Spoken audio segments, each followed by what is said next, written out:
Molt bon dia, il·lustres diputats, regidors, amigues i amics. Benvinguts a l'Aula Europa, la seu de les institucions europees a Barcelona, en ocasió d'aquesta presentació col·loqui del projecte d'informe sobre mesures per combatre el finançament del terrorisme, del qual és ponent l'eurodiputat Javier Nart, vicepresident del grup de l'Aliança dels Demòcrates i Liberals per Europa, a quien agradezco muchísimo su disponibilidad. Gracias, Javier. Según un estudio de opinión publicado por el Parlamento Europeo en octubre de 2017, más de la mitad de los ciudadanos encuestados, era un 58% en los 28 Estados miembros, un 62% en España, pedían una mayor protección de la Unión Europea contra la amenaza del terrorismo. El Parlamento Europeo creó también el año pasado una comisión parlamentaria especial encargada de identificar las deficiencias en la lucha contra el terrorismo en la Unión Europea. Y también esta misma semana, en la sesión plenaria en Estrasburgo, el Pleno aprobó incluir a Túnez en la lista negra europea de países terceros que se consideran de alto riesgo para el blanqueo de capitales y la financiación del terrorismo, junto con Sri Lanka y Trinidad y Tobago. En la lucha antiterrorista, uno de los pilares de actuación, uno de los principales, es cortar las fuentes de financiación. Y es aquí donde se enmarcan las recomendaciones que Javier Nart propone al Consejo, a la Comisión Europea y al Servicio de Acción Exterior, y que se debatirán y votarán en la Comisión Parlamentaria de Asuntos Exteriores el próximo 21 de febrero y posteriormente también serán adoptadas en sesión plenaria. Antes de pasar ya la palabra a nuestros ponentes y dar paso al debate, quiero agradecer a Eduardo Martín de Pozuelo haber aceptado nuestra invitación de presentar y moderar este debate. Es un experto en la materia, ha publicado muchos libros y especialmente también quiero agradecer a nuestros dos invitados que se han desplazado expresamente para la ocasión. Amparo Tortosa Garrigós, que viene de Valencia, y Manuel Piris Cabezas, que viene de Madrid. Muchísimas gracias a los dos y, Eduardo, tienes la palabra. Ahora, muchas gracias, Sergio. Y primero, evidentemente, agradecer al Parlamento Europeo, a esta oficina del Parlamento Europeo en Barcelona, por haberme invitado a moderar un debate sobre un tema absolutamente vital. Y es absolutamente vital porque todo lo que trata del terrorismo que hemos convenido llamar yihadista es quizá el terrorismo más letal de la historia como tal, pues es de vital importancia para todos nosotros porque en realidad nos va la vida y lo sabemos con certeza en toda Europa y últimamente en Barcelona, que no son palabras huecas o vacías, sino aquí hemos padecido, pues muy recientemente, hemos padecido un atentado terrorista absolutamente terrorífico y, por suerte, también las fuerzas de seguridad han evitado muchísimos otros. Esto no todo el mundo es muy consciente, pero se han evitado decenas, y digo en esta misma ciudad, o sea que es una situación muy grave. Y evidentemente uno de los elementos para combatir este terrorismo está en la estrangulación de su economía o de su financiación o el dinero. El dinero siempre es un camino para estrangular todo tipo de crimen organizado, delincuencia organizada, y esto no es menos. De ahí, pues que este proyecto y esta iniciativa del Parlamento Europeo, en la que hoy presenta el eurodiputado Javier Nart, pues sea de gran interés para todos. Mi intención es que el debate lo lleven los invitados y yo moderar, más bien mirar el reloj que hay ahí para que el tiempo se cumpla, y yo tengo muy poquito que decir. Me han dicho que puedo decir unas palabras, las voy a decir, pero antes voy a presentarles a los protagonistas realmente de este debate. Javier Nart, que es el ponente, responsable de la Unión Europea de Ciudadanos, vicepresidente del Grupo de la Alianza Demócratas Liberales de Europa, periodista, jurista, escritor, además corresponsal de guerra y además siempre una persona que conoce muy bien el mundo islámico. Desde siempre ha escrito y ha hablado de él y no sin polémica, tengo que decir, que nos conocemos hace años, no sin polémica, pero aquí realmente presenta y tiene en su mano un proyecto y una tarea muy interesante realmente que aborda este problema de estrangular las finanzas del terrorismo, dicho de una manera llana, para definir lo que está haciendo. Está María Amparo Tortosa Garrigós, socióloga, escritora y poeta también. Ya, sé que no sale, pero bueno, es una faceta que leí el otro día que le descarga de su trabajo, porque ha trabajado como observadora y consultora para organismos internacionales, una persona sobradamente preparada, está en Bruselas, Guatemala, Palestina, Líbano, Afganistán, Bielorrusia, etcétera, pasando hasta República Centroafricana y asesorando a instituciones españolas internacionales, pues, entre otras como Naciones Unidas. Así que ya ven la calidad de la persona que nos acompaña. Y luego está, o también está Manuel Piris Cabezas, que leyendo su currículum uno llega a la conclusión de que tiene una formación profesional y académica bárbara sobre el tema concreto que nos ocupa. Es director de prevención de blanqueo de capitales de Andbank, España, creo que resides en Madrid. Pero antes ha sido en el mismo campo, por lo que he visto, director internacional del mismo campo en CaixaBank, también estuvo en Barclays, también en Lloyds, etcétera. O sea que si algo sabe de alguien sabe de cómo funciona esto del blanqueo y los bancos, qué papel tienen y qué es lo que hacen, para bien o para mal, supongo que Manuel Piris Cabezas es uno de ellos. Y en cuanto a lo que yo puedo decir aquí, quiero que sea mi única intervención en esto, es más bien motivada porque cuando se ha anunciado en las redes sociales este debate que estamos hoy aquí, ha habido, ya sé que ha sido muy poca gente, pero ha habido una serie de ataques, descalificaciones o comentarios también, yo creo que basados en la ignorancia del fenómeno que nos ocupa. Algunos de ellos trataban de insultar a alguno de los ponentes, pero lo que han logrado es demostrar que no tienen ni idea de qué es lo que vamos a hablar hoy aquí.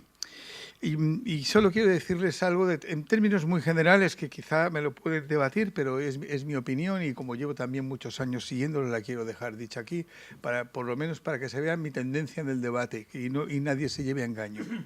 Yo creo que el terrorismo yihadista tiene como objetivo la imposición, hemos llamado yihadista, así lo convenimos, la imposición de un modo de vida basado en una interpretación muy parcial del Corán, con el fin de que el mundo se transforme por la vía de la fuerza en un califato regido por la Sharia.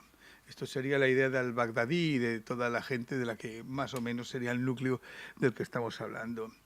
También quiero decir que desde mi punto de vista, y lo he escrito alguna vez en el diario, los grandes capitales que circulan en torno a este terrorismo, lo que son grandes capitales, ahora mismo están dirigidos más bien a la propagación de las ideas yihadistas con el fin de alcanzar este califato universal.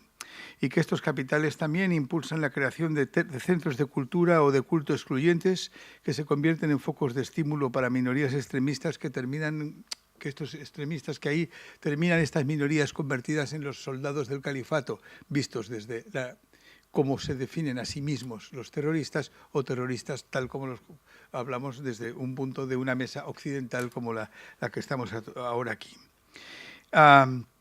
También yo creo que es muy importante subrayar para darle el valor que tiene el trabajo que lleva el Parlamento Europeo en sus manos, que la amenaza más cercana que tenemos ahora mismo está a nuestro lado, la más visible, la más cercana. Hay la guerra global, todo el mundo lo sabe, Afganistán, Mali, del Chad, Sahel, está en llamas todo eso. Pero hay una mucho más cercana, que es la de nuestras calles, la de cualquiera de nuestras calles europeas, occidentales en general, donde está el ejército invisible de estos soldados del califato, que se componen de gente que es extremista o de retornados en este momento, que son los que han combatido y vuelven, y que llegados para cometer un atentado, y ahí está parte de esto, y ahí está parte del desmentido de estos twitters y redes sociales que han dicho, no necesitan la financiación hipócrita de grandes capitales o de la banca internacional, como se viene a decir en un discurso que yo creo que está ahora muy viejo. Esta gente para cometer sus atentados necesita exactamente el coste de un alquiler de una furgoneta low cost y luego la voluntad de bajar por las Ramblas atropellando a la gente en zigzag sin preguntar si las víctimas que está atropellando son musulmanes, cristianos o judíos, porque eso no les preocupa absolutamente nada, porque consideran que el musulmán que está en las Ramblas paseando es un apóstata y un descreído que también merece la muerte. Y ahí está. Es que decir que es un terrorismo low cost muy barato. Al final cuesta lo que vale comprar un cuchillo en cualquier tienda que hay por ahí o comprarse en cualquier tienda de bricolaje los elementos que les aseguro que son muy baratos y no los vamos a describir. Por ejemplo, para construir el último dispositivo que hay en la última revista de Al-Qaeda, que se ha pasado low cost también, un elemento para construir para que descarrilen trenes de alta velocidad. Y es súper fácil, súper barato y lo puede hacer cualquiera. Y si nos vamos también a los últimos atentados que ha habido últimamente, pues también hemos visto elementos como las bombonas de gas butano. Entonces, en fin, cuando esta gente habla del tráfico de armas internacional, tendría que hablar de las furgonetas de compañías de automóviles y las bombonas de gas butano metidas en el tráfico de armas internacional. Y no es exactamente de eso de lo que se trata de cortar. Y lo último, y aquí acabo. En estas personas que han hecho este tipo de descalificaciones, algunas de ellas yo creo que participaron en las manifestaciones que hubo en Barcelona tras el atentado del 17 de agosto, que llevaban pancartas en las que mezclaban a personalidades del Estado español con tráfico de armas y en la que el lema era "no timpó", pero no se condenó al terrorismo concretamente que había cometido a las personas que habían cometido el atentado. Se decía, no tenemos miedo de alguien que no se mencionó. Y eso es algo muy, muy curioso porque no había ocurrido nunca en el pasado con ETA, con el IRA, con las Brigadas Rojas o con la Rotterdam Fraction. No, ese tipo se señalaba al grupo o a las FARC en otros lugares. Aquí no se señaló a esos.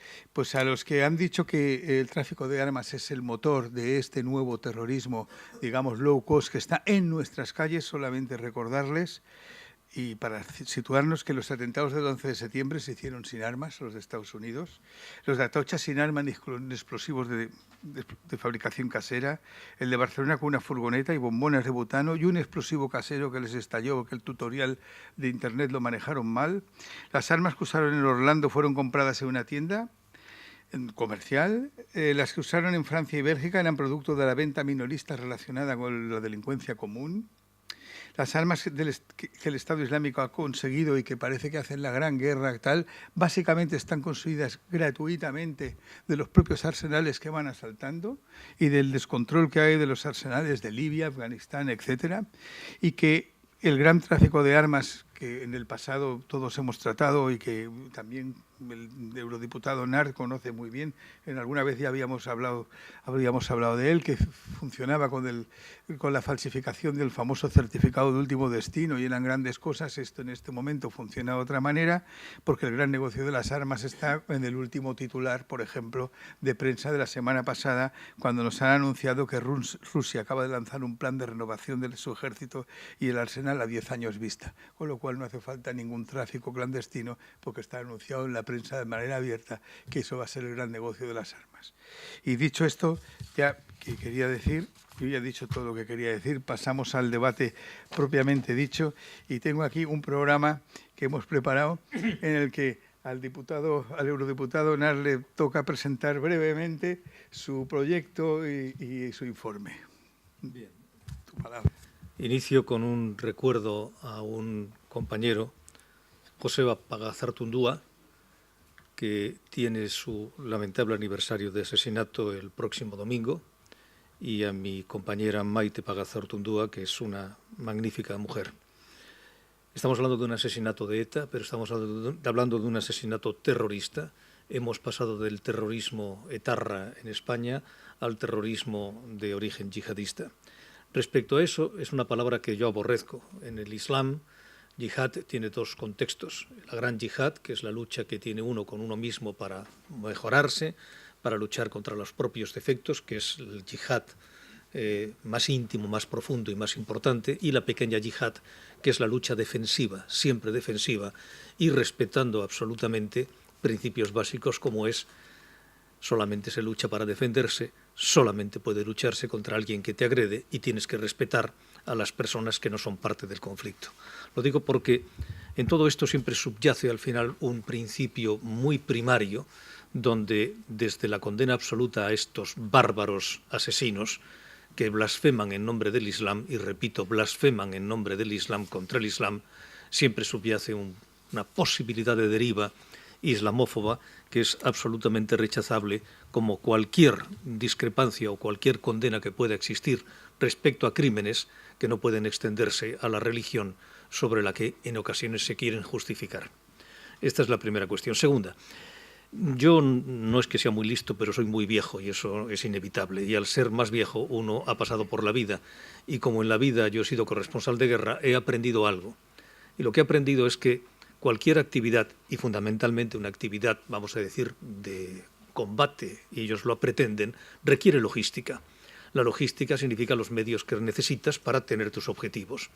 El terrorismo ha pasado de la macrofinanciación, que podríamos definirla en lo que ha significado el gran error para ellos del Estado Islámico en Siria y en Irak, que es la fijación de unas fuerzas en un lugar donde inevitablemente serían destruidos, y esa macrofinanciación, donde, lo digo con la mayor claridad, hay una complicidad absoluta de las instituciones occidentales que han permitido los tráficos tanto de compra como de venta, compra de petróleo, compra de objetos de arte, compra de las exportaciones que el Estado Islámico hacía a través de la frontera de un Estado miembro de la OTAN, y las ventas que se realizaban a ese Estado Islámico que le permitían seguir siendo operativo.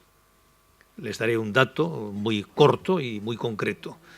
Saben ustedes que el elemento más importante del Estado Islámico en combate eran lo que llamaban ellos los technicals, los vehículos técnicos. Son Toyotas, sobre los que se coloca una ametralladora 14,5 o 23 milímetros o la 12,7 Toshka.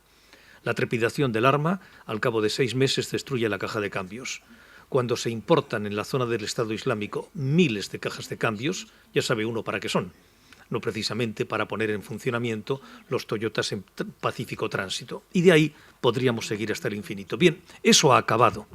En este momento existe una situación distinta en el Sahel, que no me quiero dirigir a ella, porque esto es una cuestión correspondiente a las actividades terroristas bajo el nombre del yihadismo, blasfemando sobre el Islam, en Europa, que es cómo hemos pasado de una macrofinanciación, movimientos importantes de capital, a lo que es la microfinanciación, porque para los atentados de los que acaba de hablar Eduardo no hace falta un enorme capital, hace falta pequeño capital.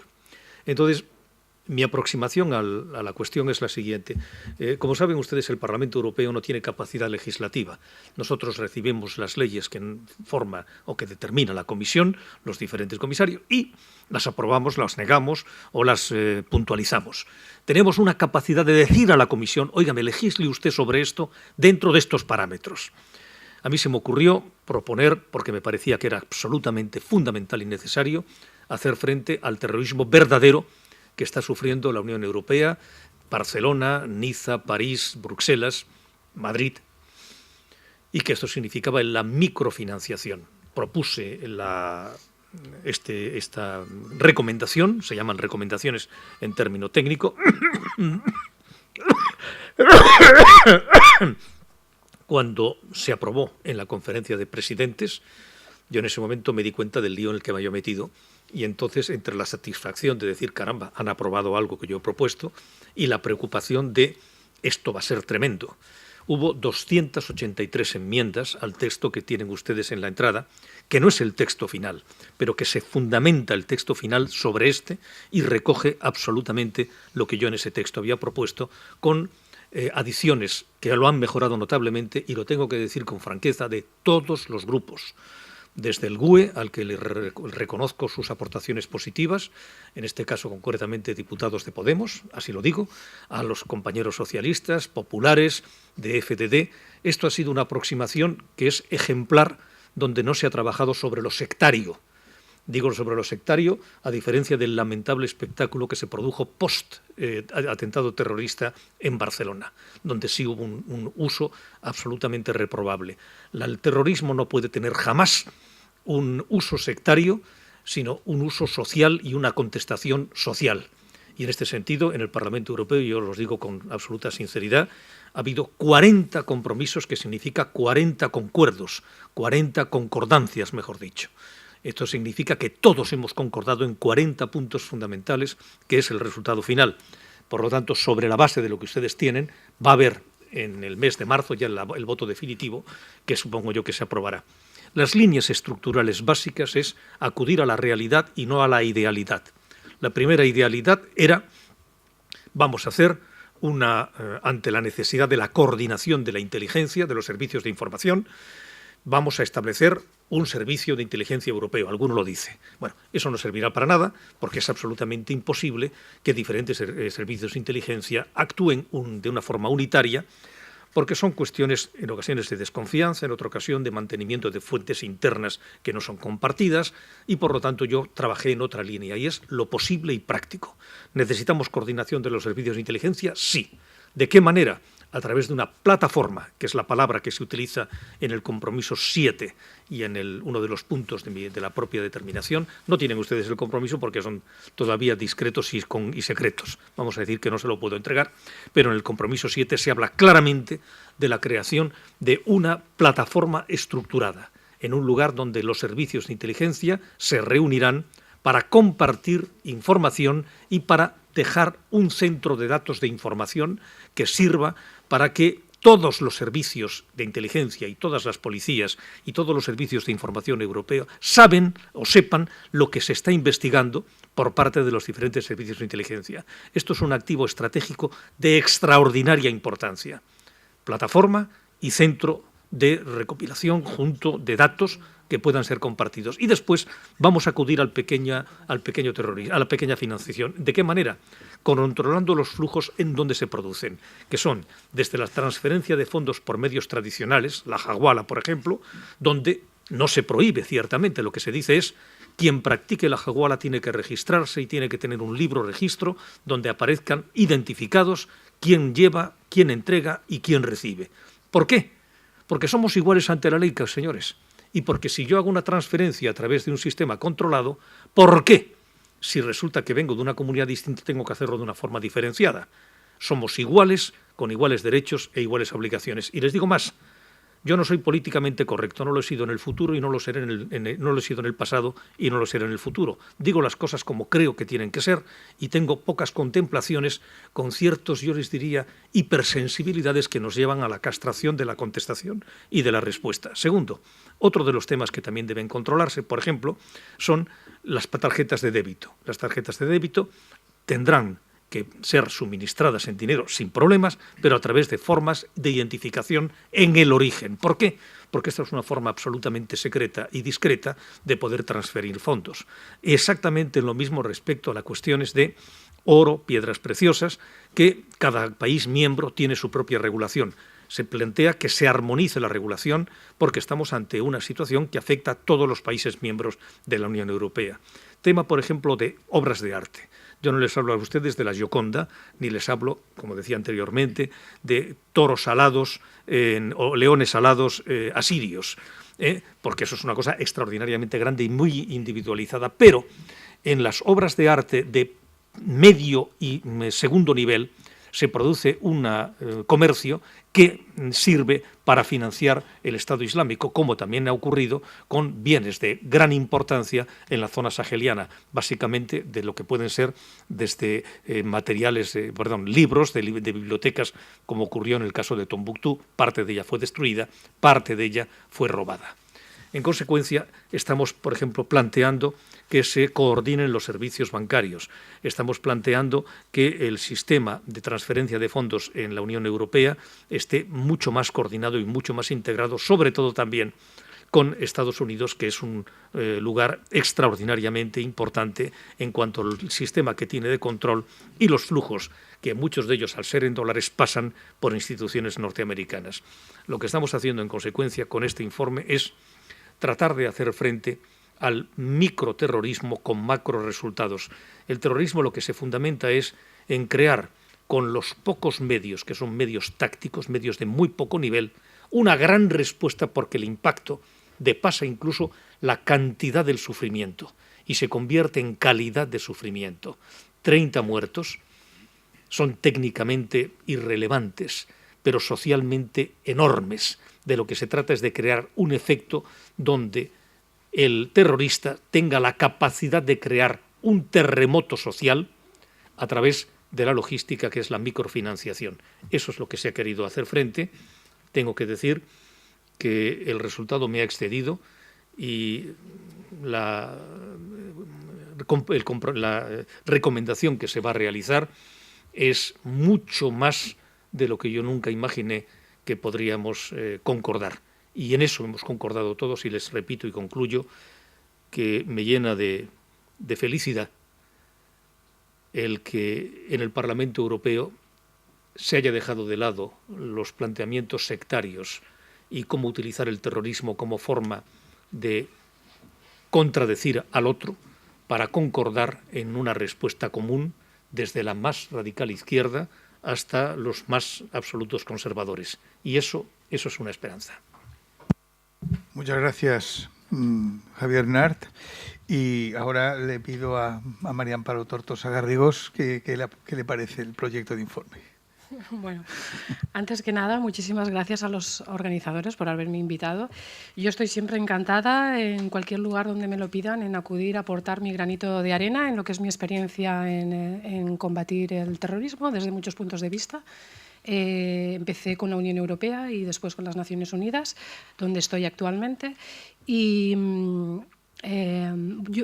exposición se va a centrar fundamentalmente, en primer lugar, voy a hacer un desglose de cómo se está financiando el terrorismo de este tipo, yihadista, a escala global, regional y local, porque es un fenómeno muy complejo y hay que ir por partes.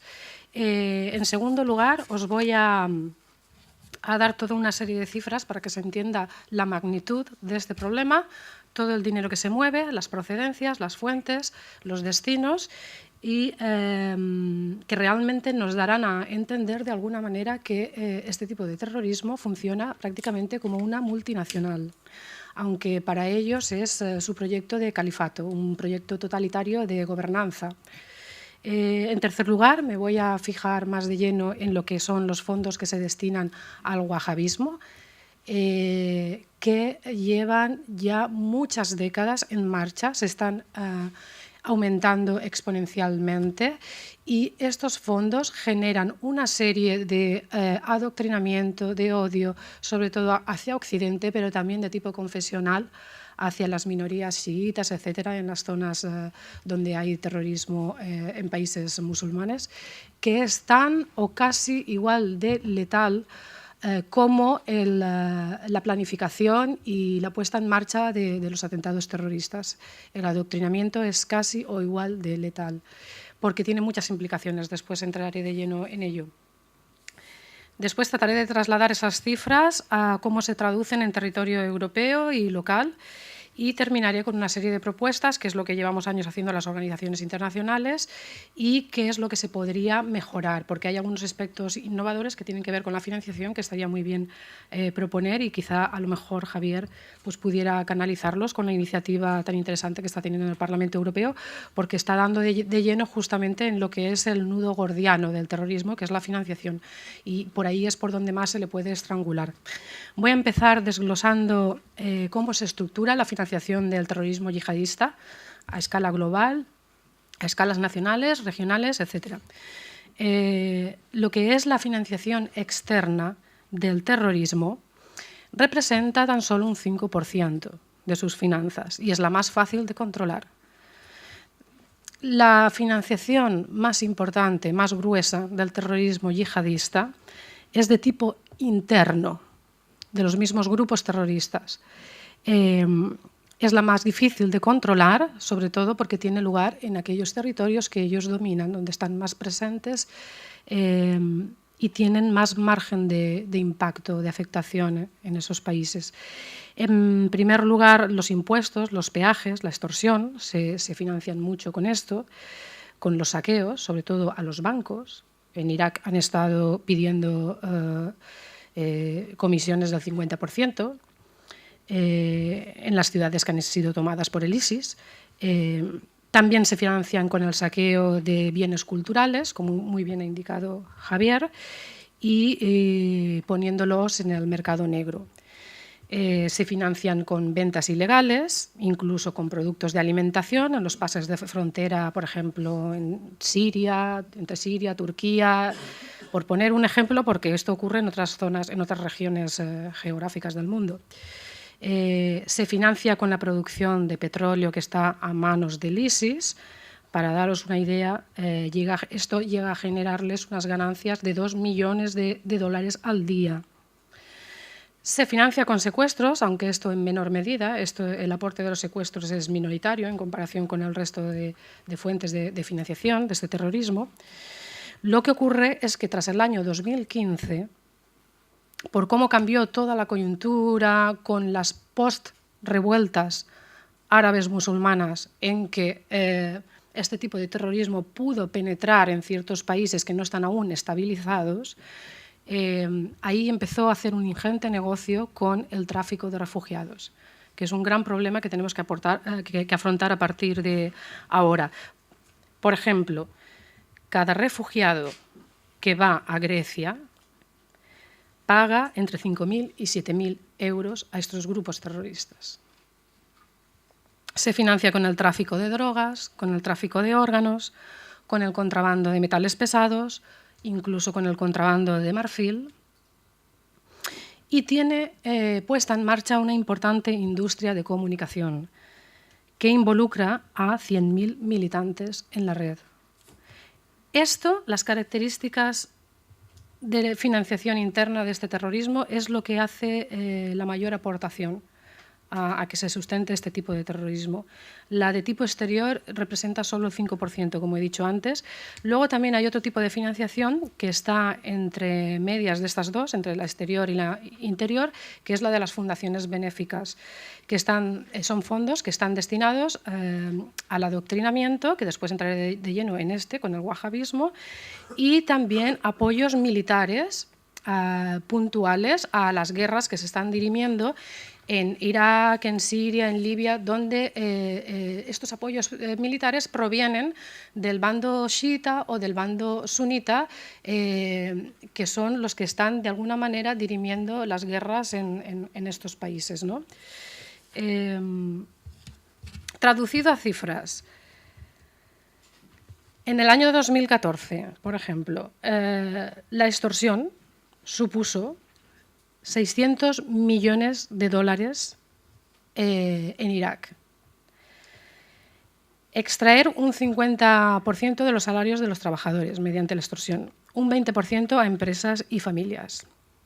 En ese año, 2014, llegaron a recaudar 500 millones de dólares en Irak a la extorsión de empresas y familias. Tienen su sistema de recaudación de aduanas, de sociedades, de IRPF. Realmente ellos lo que pretenden es funcionar como un califato, es decir, un sistema de gobernanza totalitario. De la venta de crudo, en el año 2014, tan solo, 100 millones de dólares sacaron de la venta de crudo en Irak y en Siria. La venta de este petróleo también va destinada a traficantes turcos y nigerianos, y con la ventaja de que se vende a un precio más bajo que en el mercado, llegándolo a vender a un precio de 25 o 30 dólares el barril. También se beneficia de este comercio del crudo pues, a algunas partes de Jordania, Líbano, cruces de fronteras en estas zonas, que llegan a recibir una media de entre 30.000 y 80.000 barriles diarios. Esto es el grueso de la financiación yihadista. Los secuestros, sin embargo, frente a todas estas cifras que os estoy dando, en el año 2014 representaban 20 millones de dólares. ¿Cómo se gesta la financiación del wahabismo? Pues desde los años 60. Es decir, se ha alarvado durante décadas el odio a Occidente, el odio confesional hacia las minorías dentro del Islam, desde los años 60. Se ha diseminado a escala global. Os voy a proporcionar una serie de datos gráficos.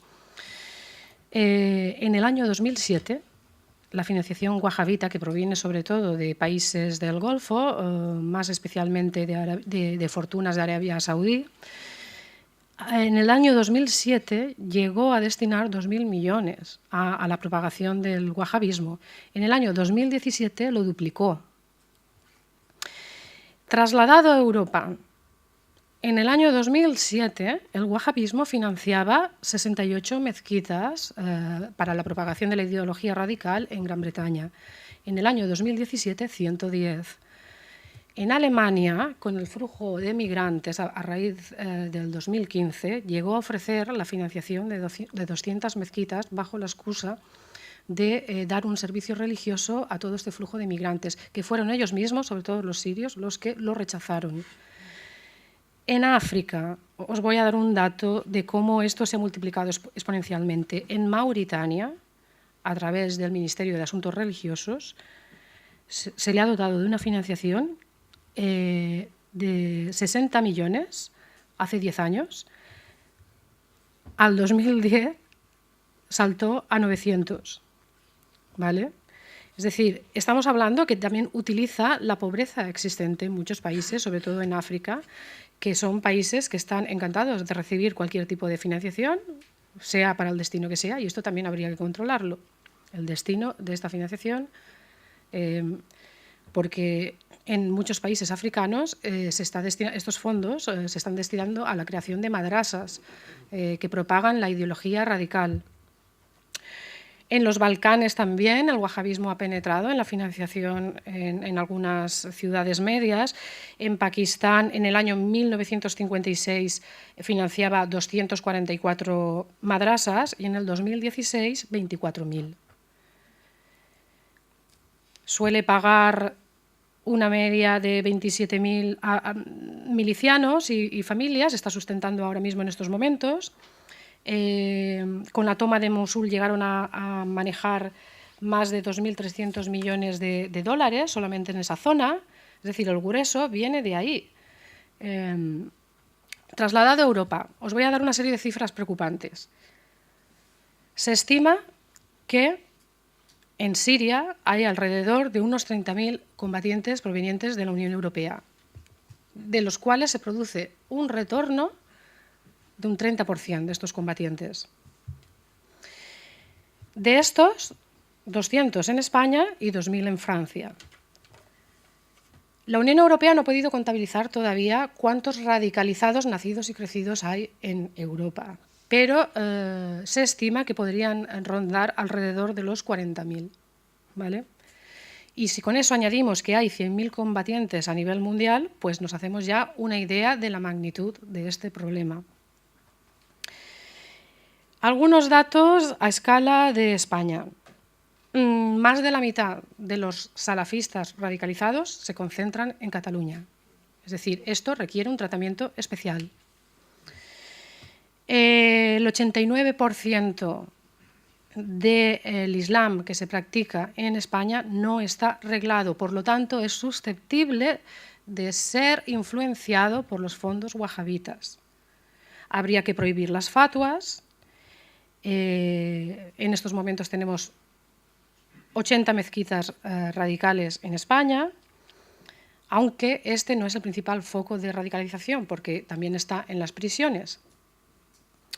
También habría que entender o abordar de alguna manera que, por cómo está mutando este tipo de terrorismo, sobre todo desde el año 2015, a raíz de cómo declina Al-Qaeda, toma auge el ISIS, después del post-escenario de las revoluciones árabes musulmanas y de que de alguna manera con los atentados de París inauguran una nueva etapa de terrorismo en Europa con el ISIS, este tipo de terrorismo ya no requiere de un adoctrinamiento a largo plazo como hacía Al-Qaeda. Es un adoctrinamiento mucho más rápido a través de las redes sociales. Basta que un joven con vínculos con la cultura musulmana tenga un proceso de crisis de identidad personal o de frustración personal o se sienta discriminado, ser captado. O sentarse frente a las redes sociales, que son un importante instrumento de propagación, y radicalizarse de forma rápida.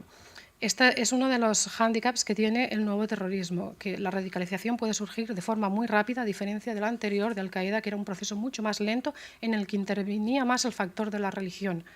Los radicalizados y terroristas de ahora en Europa no están tan influenciados por la religión, sino por estos otros factores que estoy enumerando. Otro dato preocupante: cuando teníamos el terrorismo de Al-Qaeda en Europa, los atentados terroristas se producían en una media de cada 22 meses. Con el ISIS, dependiendo de qué épocas, los tenemos cada mes y medio.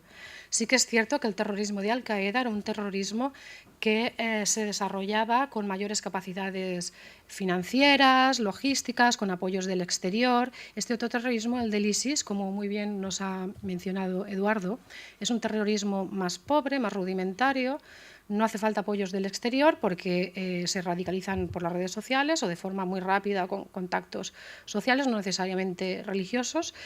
Es menos letal en cuanto a que tiene menos capacidad de impactar a un mayor número de población o de hacer mayores destrozos que el que hacía Al-Qaeda, pero sí que tiene, por otro lado, una mayor capacidad de diseminación, porque al ser acciones más individuales o menos grupales o grupos más reducidos, puede diseminarse más y al ser más rudimentarios, ser cometidos de manera más fácil. Bien, voy a terminar con una serie de propuestas. En base a lo que es mi experiencia, lo que he gestionado primero con la Unión Europea, después con las Naciones Unidas. Yo en Naciones Unidas estoy actualmente trabajando en vincular otro tipo de criminalidades organizadas que están relacionadas con el terrorismo. Si queremos investigar sus finanzas, hacer contraterrorismo, ver cómo pillar a estos grupos, tenemos que ponernos también a hacer un seguimiento, un análisis de otro tipo de criminalidades organizadas que están relacionadas con ellos y de las que ellos necesitan para subsistir y poder seguirles el trazo internacional, ¿vale? Como puede ser las redes internacionales clásicas de tráfico de personas, de migrantes, de órganos. El de migrantes, desgraciadamente, está muy en auge y pienso que requeriría un tratamiento específico. El tráfico de drogas, el tráfico de armas, el blanqueo de capitales, todo esto está íntimamente ligado al terrorismo. Se necesitan unos a otros para sobrevivir y para cruzar fronteras. Yo estoy proponiendo últimamente la involucración del sector bancario a los programas de contraterrorismo de las Naciones Unidas. Incluir a especialistas en blanqueo de capitales. Hay que seguir el rastro de los negocios que tienen que ver con los bienes culturales e incluso con los trofeos de animales o de marfil, porque también hay ahí una conexión. Hay que investigar fuertemente la potente industria de comunicación que tienen en marcha, porque mueve a cientos de miles de seguidores en el mundo. Se están empezando a implantar vigilancias con drones en las zonas donde yo he descrito que ellos operan a nivel interno en sus países de origen, que es lo que aporta mayor volumen de financiación a este tipo de terrorismo. Hay países y organismos que ya están empezando a introducir las vigilancias con drones. Habría que reforzar el bloqueo para la comercialización de este petróleo, del que he hablado con anterioridad, que está en manos del ISIS. Al respecto, pues bueno, Naciones Unidas ya sacó su resolución 2199 el 12 de febrero de 2015 con esta intención, incluso de vigilar las presas y las centrales eléctricas. Se han llegado a identificar una docena de pozos petrolíferos en manos del ISIS, gracias a esta tecnología de los drones, etc. Recientemente, la Unión Europea ha tomado una iniciativa que a mí me ha llamado la atención particularmente y pienso que sería muy interesante trasladarla al resto de misiones y de organismos que hay en zona, y es que la misión EUJUST LEX de la Unión Europea, en la que yo tuve el honor de participar en el 2009 en Irak, ha introducido un especialista en inteligencia financiera en esta misión. Esta misión está destinada a fomentar el Estado de Derecho en Irak. ¿Vale? Hemos estado capacitando a policía, a fiscales, jueces, al sistema penitenciario en todo esto, hasta que pudimos ver gratamente que, bueno, que todas estas instancias llegaban de alguna manera a gestionar la persecución y la detención de grupos terroristas. Recientemente, en esta misión se ha introducido la figura del especialista en inteligencia financiera. Es una experiencia pionera, pero yo pienso que habría que proponer, quienes tengáis la capacidad de hacerlo, Javier, habría que proponer extender esto. Es decir, la Unión Europea tiene un potente sistema de gestión civil de crisis en estos países, y sería deseable que esta figura se introdujera a todas y cada una de estas misiones que están destinadas en estos países. Yo, por mi parte, lo he propuesto en el ámbito en el que estoy actualmente trabajando, que es las Naciones Unidas. Bien, hay muchas iniciativas en marcha, muchos organismos, muchas estructuras. Naciones Unidas trata de unificarlas. Aún así, es necesario que se continúen unificando porque algunas siguen estando dispersas. A veces la financiación para los programas de prevención del terrorismo o de combate del terrorismo suele estar muy dispersa. Mi propuesta, que es un poco lo que yo trabajo con Naciones Unidas, ahora mismo estoy llevando un bloque de países en África Oriental, mi propuesta sigue 3 pasos y es crear un secretariado en el que se haga confluir a estructuras policiales, de inteligencia, militares, control de fronteras, financieras, sector privado, fiscalía, jueces, de manera semestral a poner en común sus logros, sus buenas prácticas, sus resultados, sus experiencias, de manera anual, que puedan confluir las diferentes iniciativas y organizaciones regionales a escala mundial en una conferencia anual, y así lograríamos de alguna manera sistematizar la lucha contra el terrorismo yihadista y no dispersarla. Bueno, pues eso es mi aportación por mi parte. Gracias. Muchas gracias. Y has soltado algunos retos que van directamente encaminados a la banca y su colaboración en la lucha contra el terrorismo. Y entonces podemos escuchar la opinión de todo esto, sobre todo esto, de Manuel Piris Cabezas. Y luego haremos ya un debate propiamente dicho. Muchas gracias. Bueno, muchas gracias primero a Javier Nart por invitarme a participar en la elaboración del informe y a la Oficina del Parlamento Europeo por invitarme a este debate. Completamente de acuerdo con vuestras exposiciones. Mi óptica, la óptica del sector privado, es diferente. O sea, es diferente el enfoque que tenemos. Es un enfoque sorprendente a veces, pero que no es nuevo. Desde los años 80 el propio Consejo de Europa y la Declaración de Basilea, el propio Convenio de Viena, ya hablaban de la necesidad de incorporar al sector bancario, en primer momento, que sigue siendo el primario dentro del sector privado, como fundamental en poder privar a los narcotraficantes de los beneficios de su ejercicio criminal. Esto ha ido con el famoso Gafi, que viene mencionado en el informe, que en el 89 el famoso G7 se unió y decidió: oye, hay que acabar con el narcotráfico y necesitamos la colaboración del sector privado. Porque el sector privado está interconectado, es global, igual que es global el terrorismo, igual que es global el narcotráfico, opera en un entorno multiconectado también.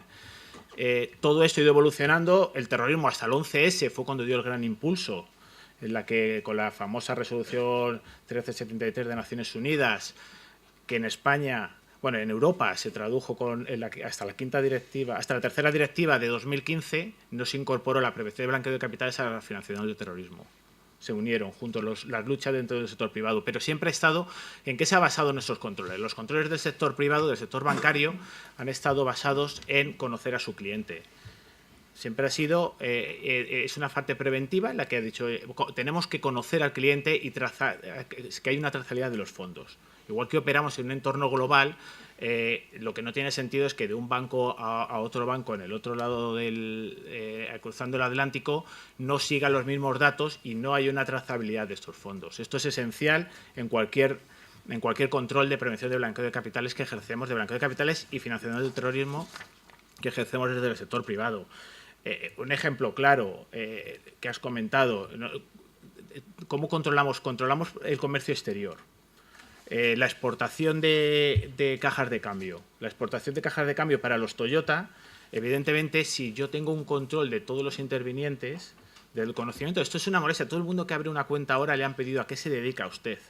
Dígame si ha cambiado de profesión, dime una nómina incluso, en función del riesgo, porque todo se hace un enfoque basado en el riesgo, que esto también es un concepto anglosajón que he ido impulsando por el derecho, por el soft law, las recomendaciones internacionales han trastocado hasta nuestro Código Penal para luchar con el terrorismo y para luchar contra el blanqueo de capitales, que van muy de la mano desde nuestro punto de vista.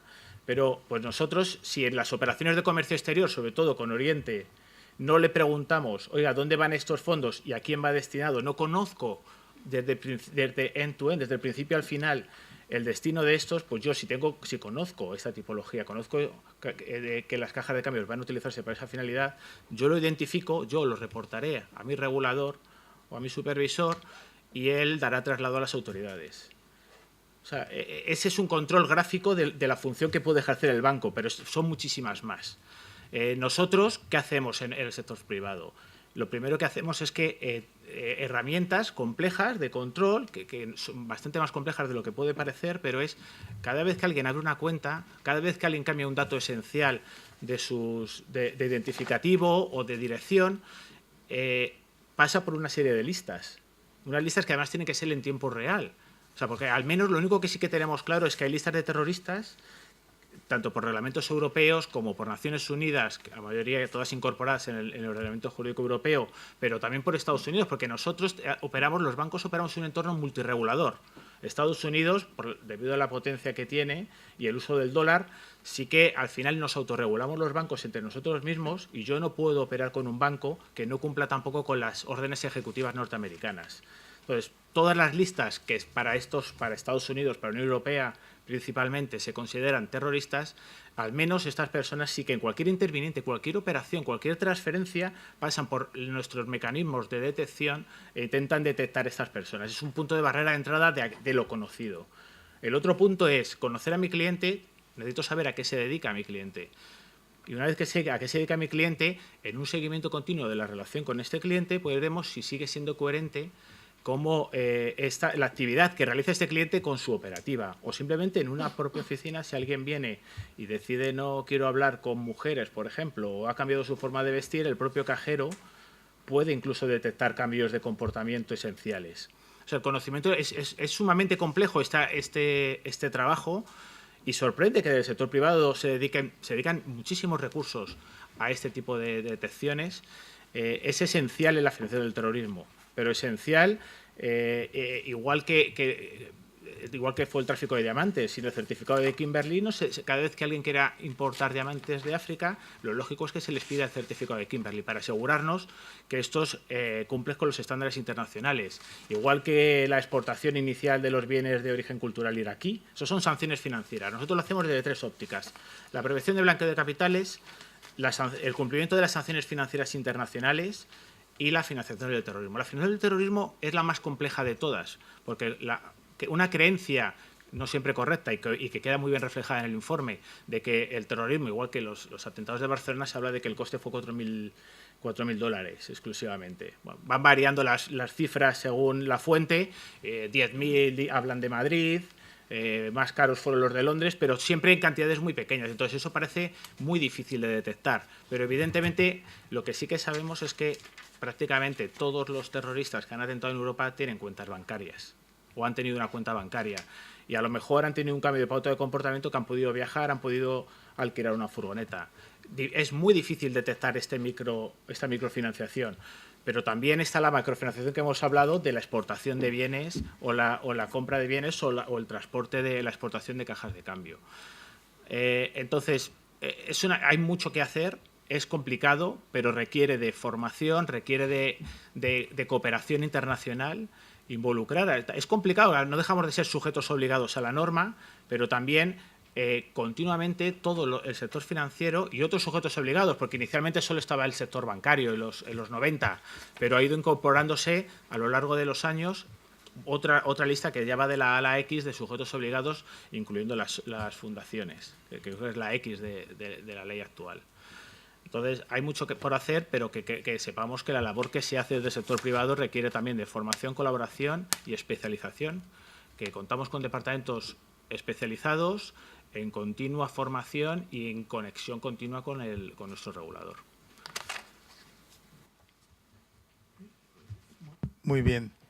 Pasamos al debate, hacemos media hora y así quedará otra media hora para hacer uno también que los ponentes de esta mesa puedan contestar a sus preguntas. Y ahora, ¿quieres decir algo? Entrar en el tema. Voy al tema. No, yo voy al tema directamente y además voy a algo parcial, pero que ya se ha hablado aquí.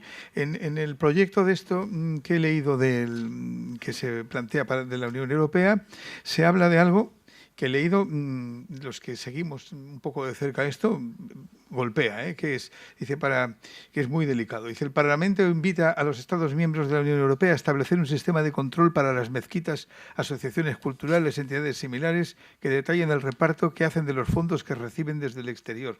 Esto se refiere a la zaque o a la dawa, o sea, a uno de los 5 pilares del Islam. Se trata de que, visto de otra manera, se trata de que el mundo occidental controle uno de los pilares nucleares de una religión, que es la dádiva, que es la dawa. Pero no, es más, es que se pide que el que dé la limosna, yo no sé si se hace en la Iglesia Católica, si alguien que da una limosna cuando pasa el cepillo rellena un formulario al lado diciendo de dónde ha sacado el dinero y a dónde va a ir a parar.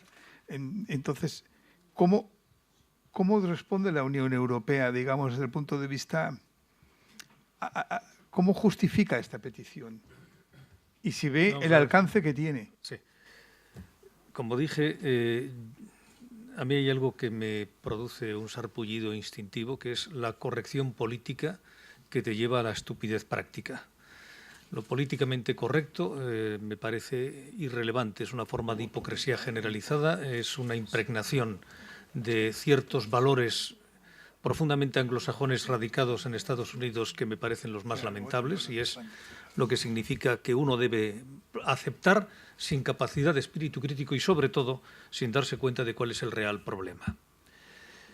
Lo que estamos diciendo no es que exista un control sobre cada una y todas de las donaciones, sino en el supuesto en el cual instituciones culturales, instituciones de culto, instituciones de enseñanza, se entienda que exista una base suficiente de sospecha de que pueda haber una deriva hacia destinos no precisamente santos, se tenga un control de quién le entrega y a dónde se entrega.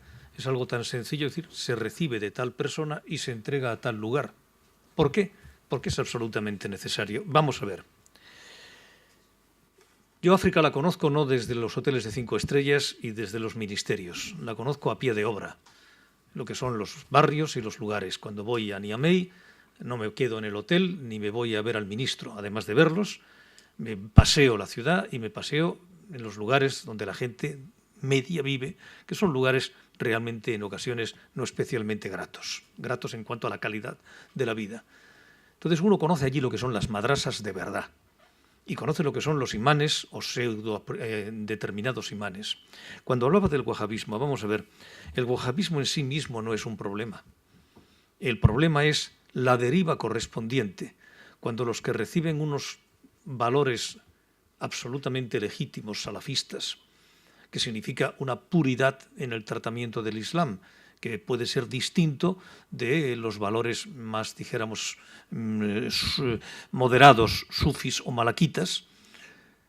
En el momento en el que esa persona que recibe esa enseñanza contrasta cómo viven los que le dan los medios y la información y la formación, entonces se encuentra con que esas personas son lo que denominan Islam hipócritas.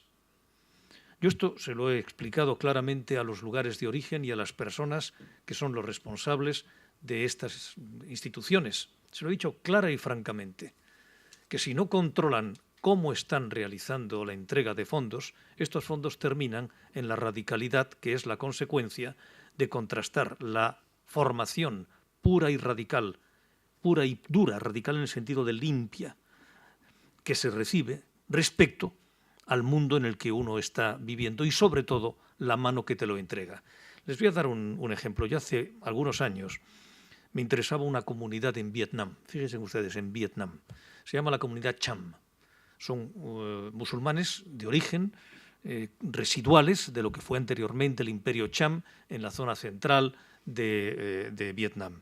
Y entonces, muy parecido a lo que era Apocalipsis Now, con un barco allí metido por el río para arriba, no había tiros en ese momento, o por lo menos no me llegaron, pues llegó a la comunidad y la comunidad me sorprendió como una comunidad pobrísima, residual, marginal, tenía una mezquita alicatada hasta el techo, digamos, un poco hortera, se lo diría de verdad, pero en fin, con todos los medios, y cogí los libros, y los libros estaban de la institución Ad-Dawa, y el imán había ido a la Meca, cosa que es inimaginable. Entonces, una vez que se va formando y que se va abandonando, la posibilidad de la alternativa radical es absoluta. Pero el problema no es en este caso, porque aquí no estamos hablando de ideología, estamos hablando de dar una contestación. Y la contestación es que de la misma manera que cuando se produce en un lugar determinado en el que fuera una sospecha de que existe una posibilidad de un mal uso o de un mal fin de los medios, sencillamente se trata de conocer de dónde vienen y a dónde van. Esto alguien lo puede entender como un planteamiento, vamos a decir, de sospecha sobre el Islam. Miren, demasiados años llevo yo, o tantos años, conociendo, viajando, respetando lo que es el principio fundamental de una religión radicalmente respetable, una religión en la que me han acogido en paz en tantísimos lugares y que está siendo usada de una forma blasfema por parte de los llamados puros y duros yihadistas, que son criminales contra el Islam. Y vean ustedes que por cada no musulmán que muere, mueren más de 100 a manos de esa gentuza.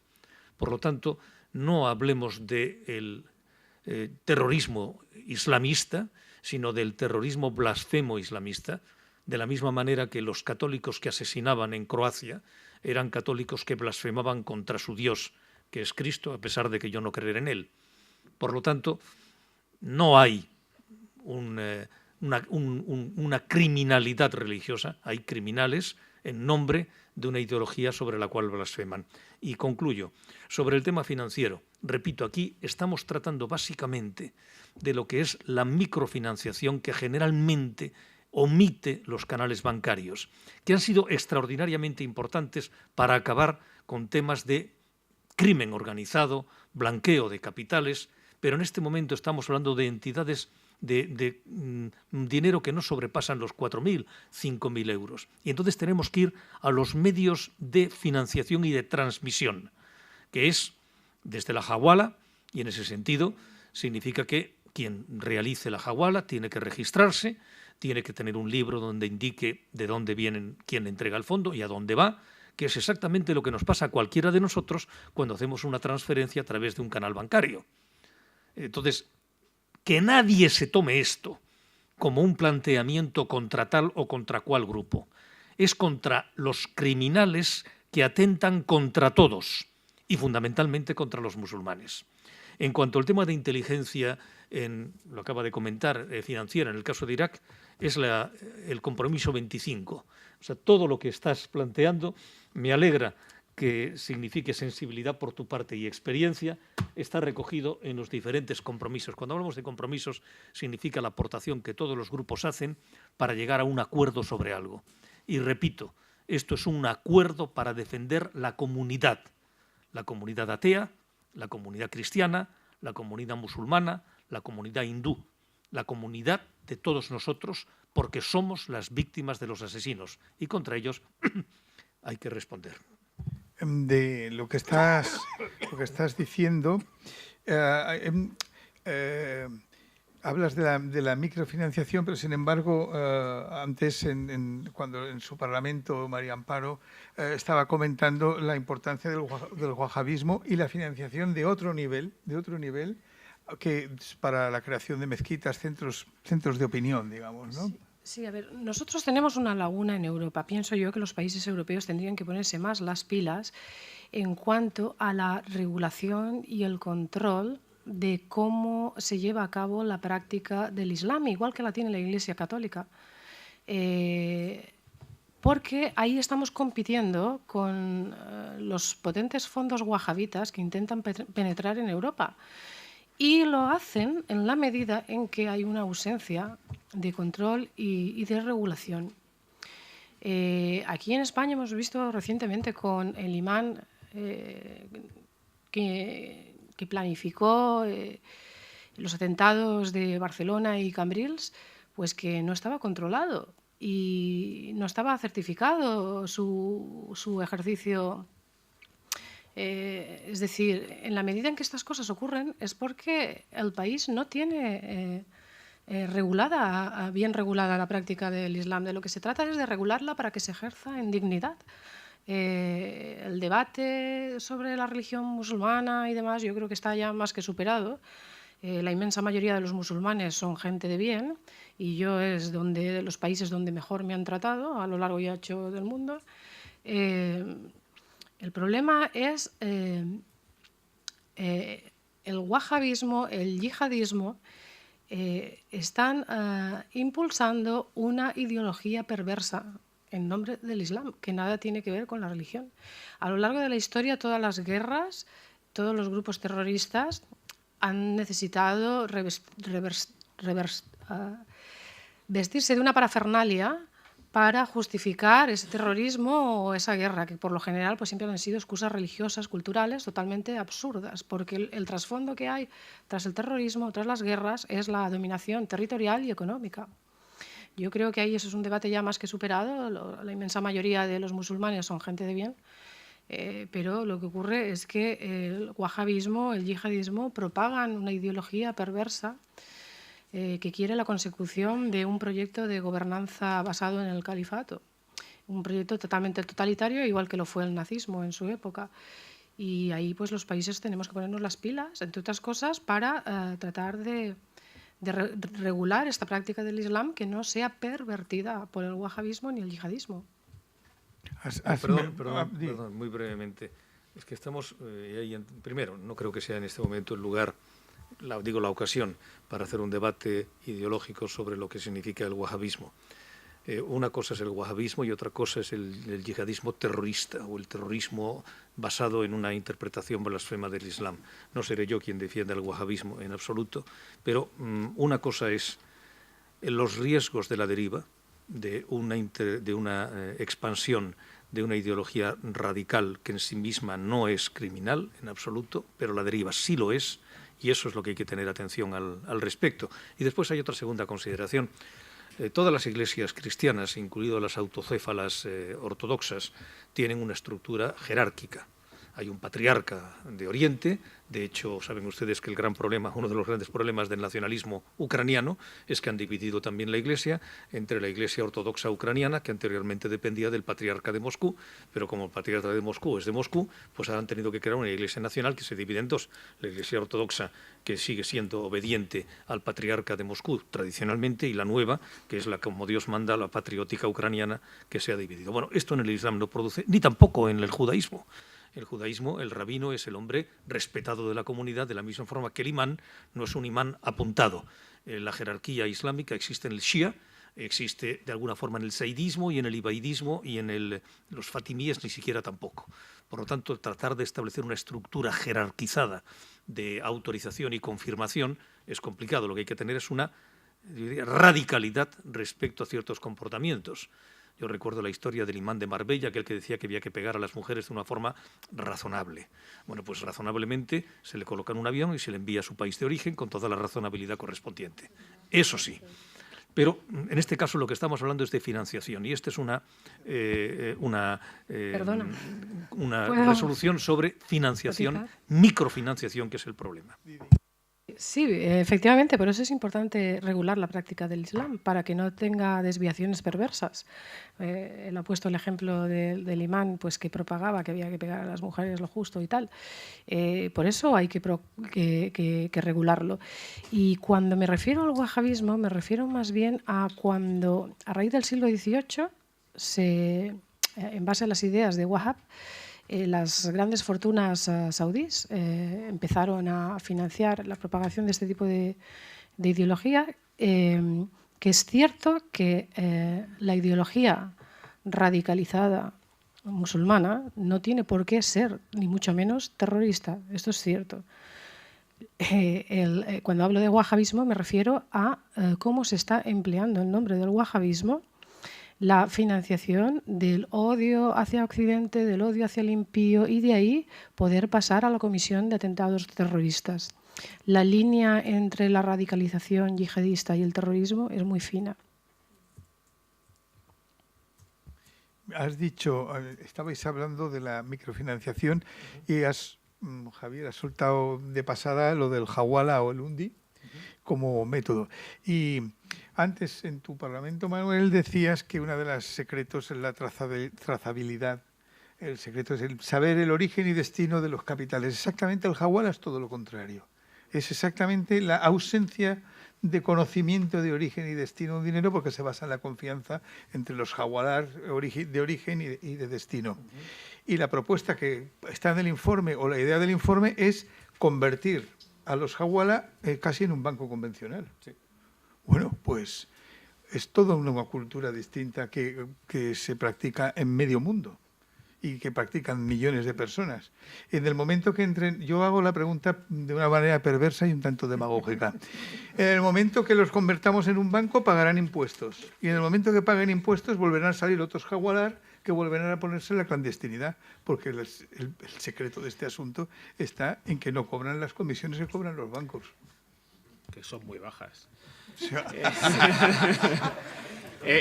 yo estoy de acuerdo que el impulso, además, según van mejorando los procedimientos de control del sistema financiero, impulsa a otros canales, además. Es normal. O sea, yo he estado participando en controles de precio de blanqueo de capitales en Centroamérica, por ejemplo, donde el 50% de la población no está bancarizada y utiliza sistemas alternativos. Lo importante es ir poniendo barreras, ir limitando las entradas, que se limiten a sus propias jagualas.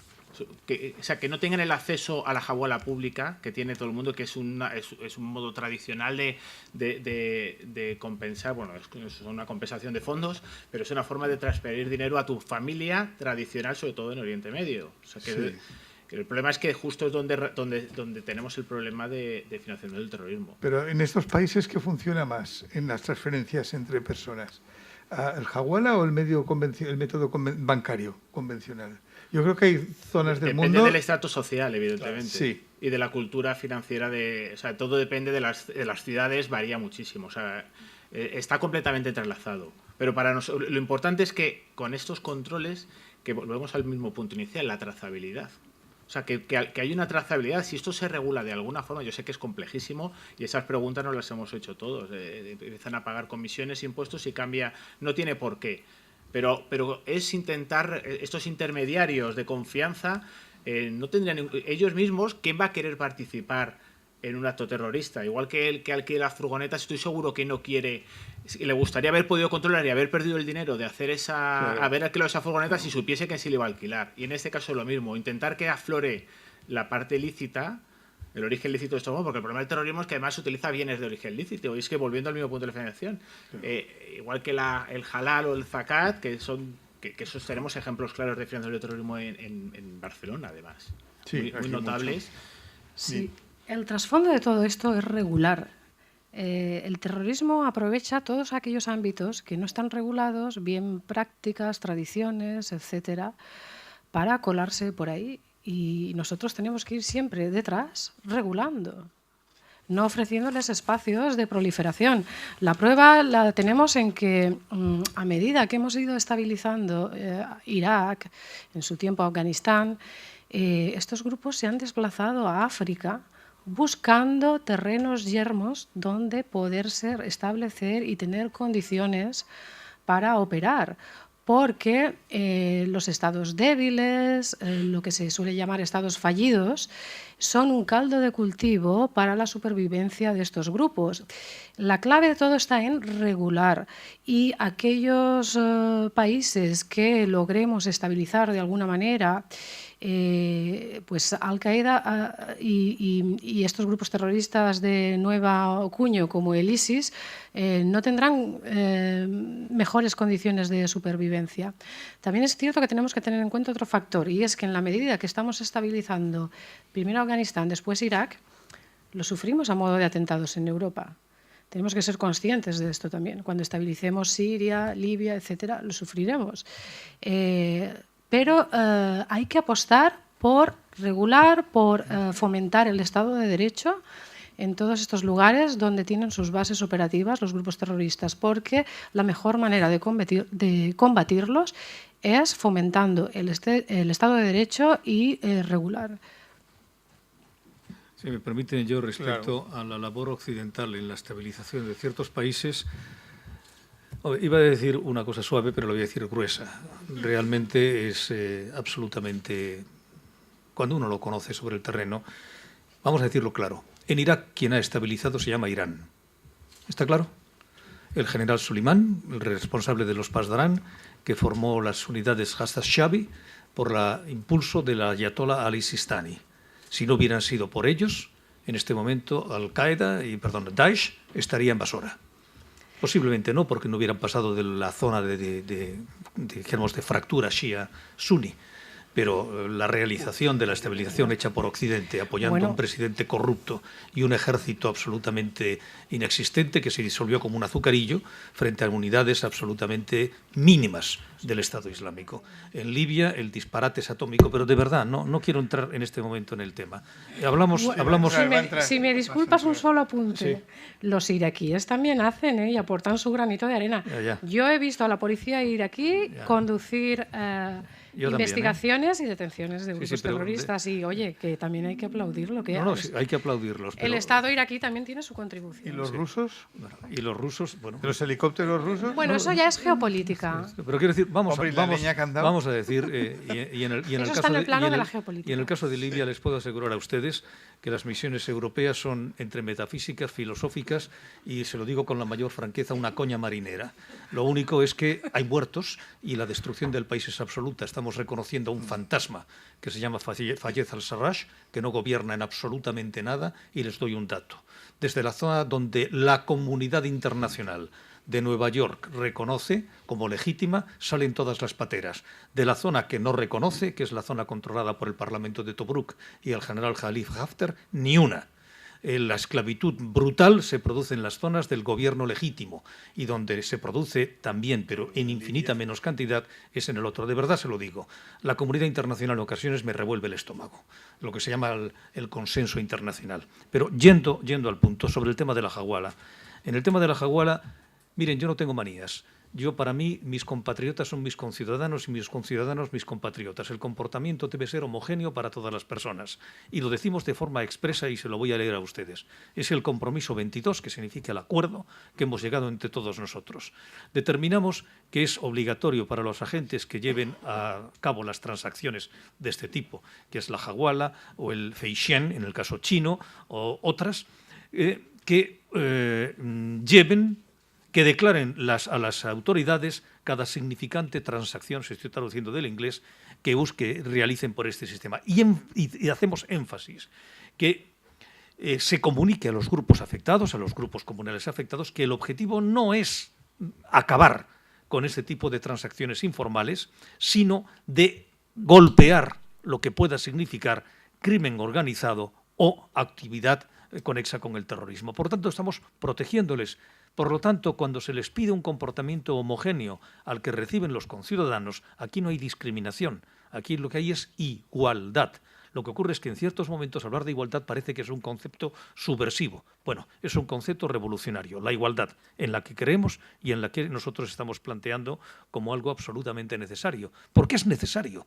porque se tiene que hacer frente a un tipo de tráfico que se actúa de una manera absolutamente ajena al control y que puede significar, y de hecho significa, financiación, como es las tarjetas de débito, que nosotros determinamos que para ser cargadas tengan que ser cargadas desde una fuente conocida. Y si en algunos países hay dificultad, porque la hay, para que las personas incluso sin emigrantes ilegales no puedan abrir una cuenta corriente, se facilite a todos la apertura de cuenta corriente en el caso de que quieran hacerlo a través de cuenta corriente. De lo que se trata es de conocer el origen y el destino. En el caso de las entidades que sean lugares de culto o de educación, instituciones de educación, centros o caridades, les estoy hablando literalmente del compromiso 21, es que se informe el origen y el destino cuando exista materia de sospecha suficiente para que pueda existir una vinculación en el destino final con el terrorismo, no porque la organización que lo reciba lo sea, sino porque resulta que cuando lo entrega con su mejor buena voluntad acaba en un destino que no es un destino correcto. ¿Y esto qué es? Defensa de la comunidad, de ellos, fundamentalmente porque, repito, por cada muerto no musulmán hay 100 musulmanes. Manuel, lo de las tarjetas de crédito y de débito. Débito. De débito. Incluso el dinero virtual que estamos ahora viendo. También está regulado. Exactamente, yo he visto ahí. Está fuera del tráfico bancario, pero... Está fuera. Pero algo tendréis, está sujeto por... algo tendréis que decir los expertos desde la banca privada. Perdóname, lo pasamos obligatoriamente para que sea por tránsito bancario cualquier transacción de bitcoins, de moneda criptomonedas. Exacto. O sea es mejor para vosotros. Mejor para nosotros. Volvemos al mismo punto. Al final es la trazabilidad. Se ha probado que las tarjetas prepagadas se han utilizado, se puede recabar, que fue una detección que hubieron 28 personas que en un mes recabaron 400.000 euros. O sea, 400.000 euros es una cantidad suficientemente relevante para ser utilizada para cualquier finalidad delictiva, ya sea terrorismo o cualquier otra. Entonces, la trazabilidad es esencial desde el principio, que el origen que se carguen desde tu propia cuenta en tu propio nombre dentro de una entidad reconocida, evidentemente añade mucha tranquilidad y corta la barrera de entrada. Y luego que por ejemplo, el uso de esas tarjetas fuera de tu territorio. O sea, yo la puedo cargar aquí, de repente en el mismo día puedo hacer un uso en Turquía de la misma. Eso evidentemente añade factores de riesgo al uso de este tipo de productos financieros. Entonces, todo es acotar y un punto esencial en todo. Siempre hablamos, el sector financiero siempre hemos estado muy preocupados y en la mayoría se ha sufrido del origen de tus fondos, de dónde viene tu dinero. Pero se ha estado hablando y en el informe se recalca el destino. Lo que ha dicho ahora, igual que con las ONGs, las donaciones son completamente legítimas, de buena fe, y el origen de los fondos está claro. Yo no tengo ningún problema en darte mi DNI, certificarte de dónde te viene, incluso voy a Hacienda y me desgravo. Pero, ¿qué uso se hace de estos? Es necesario hacer una trazabilidad, igual que en el comercio exterior, de principio a fin, conocer en cada momento y que eso quede registrado de alguna forma. Y eso el tráfico bancario es esencial, el tráfico financiero es esencial. Cualquier operador, incluyendo la Hawala, tiene que pasar por ese tipo de controles. Ahora, yo tengo la sensación de que partiendo de la buena voluntad de la banca en general, y además me consta durante los últimos años, sobre todo los últimos 20-25 años, todo el tema del blanqueo de dinero de la droga, etcétera, la colaboración que ha habido y cada vez más intensa y tal, pero que de todas maneras, según qué negocios uno tiene a través de un banco, puede salir más barato no colaborar. Y, por ejemplo, tenemos ahora el caso del Rabobank, el holandés en Estados Unidos, que le acaban de poner 369 millones de dólares de multa por lavar el dinero de los narcos mexicanos. Y no es hoy el tema, pero como saben que si hay alguien de una crueldad parecida, como puede tener un yihadista de estos que degüella, son los narcos de los cárteles mexicanos. Y estamos hablando de una cantidad de dinero ingente. Pues probablemente con esta multa han hecho negocio en este banco. Sí. Seguramente, ¿verdad? Quiero decir que, ¿quién controla? ¿Qué mecanismo hay de control para que las entidades bancarias cumplan exactamente en la vigilancia de esa trazabilidad? Bueno, pues aparte en Europa está delegado en los Estados miembros y luego los propios reglamentos, pero luego aquí el papel es de Estados Unidos también. O sea, es que ese es un tema que son sanciones financieras internacionales, que toca en cierta parte el terrorismo, pero la financiación del terrorismo, pero tiene temas mucho más distintos. Por ejemplo, Irán. En Irán, por parte de Estados Unidos, siguen vigentes todavía sanciones primarias, mientras que por Europa fueron levantadas en enero de 2016. Entonces, una entidad puede ser sancionada por operar en dólares, o una entidad china que comercializa móviles ha sido sancionada muy recientemente porque esos bienes, esos móviles tenían un componente de origen americano y lo estaba exportando a Irán. Entonces, aquí el tema es de otro debate bastante más complejo. Evidentemente, el tema del narcotráfico con los cárteles mexicanos, también HSBC, todos los grupos financieros internacionales, los más grandes, todos, BNP Paribas en el 2014 fueron 8.900 millones de sanción. En entidades en las que he trabajado yo, Barclays, Lloyds, HSBC, Deutsche Bank, que está ahora mismo también, Commerzbank, ING, o sea, todas estas han llegado a acuerdos que no son sanciones, son acuerdos con Estados Unidos. Por eso decía que la autorregulación bancaria también, nosotros cumplimos, hay países con los que no se puede operar, pero no se puede operar no por normativa local, sino por la aplicación extraterritorial, de acuerdo con algunas interpretaciones de la parte americana. Entonces, si yo opero en dólares, todos los dólares pasan por Estados Unidos. Por consiguiente, me autorregulo y digo, yo tengo que cumplir con la normativa americana igual que cumplo con la normativa europea. Entonces, es un tema más complejo, tal vez. Pero que sí que tiene relación también, lógicamente. Todo es interrelacionado. El blanqueo de capitales, la especulación bursátil, Bin Laden se dice que apostó a la caída de los mercados tras el 11S y se enriqueció. Él hablaba de que la guerra santa, antes de hacerla, tienes que acumular cantidades importantes de dinero. Entonces, todo está interrelacionado al final y todo parte de lo mismo. Conocer quiénes son los players, quiénes son los que hacen nuestros clientes y dónde van los fondos, de dónde vienen, o sea, la trazabilidad total, que es un mundo sumamente complejo, que esta información sea fiable. La Unión Europea, el 847, un reglamento que entró en vigor el año pasado, te obliga a identificar y asegurarte que el beneficiario que recibe los fondos es el mismo que tú tienes en tu cuenta, porque los bancos al final lo que hacían es cuenta coincide con cuenta, acepto los fondos. Pues se van añadiendo, o sea, nuestro legislador va añadiendo exigencias nuevas para intentar asegurarnos que conseguimos una trazabilidad completa. Vamos a ver, yo lo que creo es que hay que hacer frente a las realidades que tenemos. El Estado Islámico, configurado de una forma estructurada con sus fronteras y su producción de petróleo, su rapiña sobre las obras de arte, su financiación que se realizaba en ocasiones porque el propio Estado iraquí pagaba a los funcionarios que estaban y eran objeto de impuesto casi del 40-50%, con lo cual el enemigo estaba financiando al enemigo, una cosa sorprendente, pero quizás no tenían otra alternativa, yo lo dudaba, pero bueno, todo esto se ha acabado.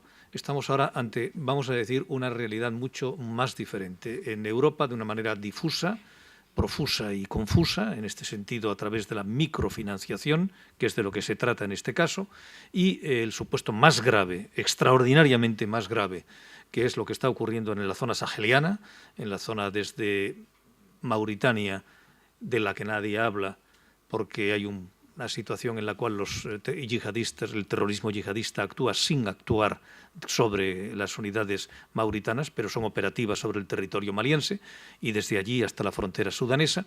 Eso es de una gravedad extrema, pero tiene una autofinanciación. O sea, se financian a sí mismos a través de los tráficos de drogas, tráficos de personas, tráficos de armas, contrabando razonable, de tabaco, de comercio. Todos los jueves salen centenares de vehículos desde el norte de Agadez, que llegan en 2 días a la zona de Mursuk, Gatrun, sur de Libia. Allí tienen un mercado descomunal. Es un tráfico que existe en toda la zona sahariana. Por lo tanto, eso en este momento está fuera de lo que son los grandes tráficos bancarios. Vamos a hablar de lo que tenemos enfrente. Eso tendrá que combatirse sobre el terreno. Lo que tenemos aquí en Europa es a través de la microfinanciación, que es de lo que trata el planteamiento de la resolución que estamos tratando. Yo no creo que tengamos en un futuro una estructura fija de Estado Islámico. Creo y reitero que fue un gigantesco error, porque cuando tienes una estructura fija tienes que defenderla y al defenderla eres objeto también de ser posible destruido.